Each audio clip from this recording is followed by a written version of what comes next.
This week marks the 45th anniversary of Title IX.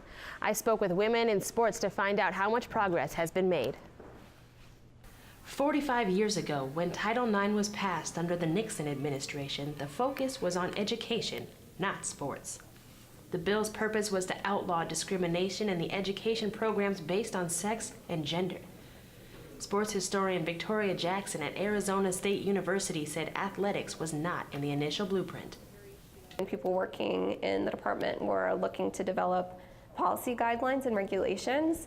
They realized pretty early on that sport would be included because in the United States, sport is part of the education system.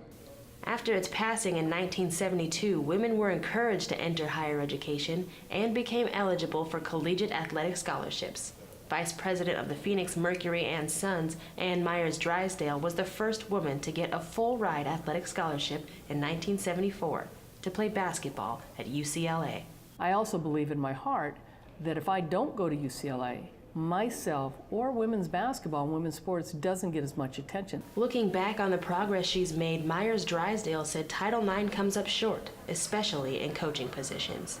We have found that before Title IX, about 85% of the jobs coached for girls and young women were held by women. Since Title IX, 90% of those jobs are held by men. Senior Vice President for the Diamondbacks, Nona Lee, said the divide in sports is still glaring. But on the other hand, some people say, well, now more than 50% of college attendees are women, so in that respect, it's done its job, and so that's where the danger is. According to a study released by the NCAA, Division I athletic departments continue to spend twice the money on men's teams, though participation for the women is on the rise.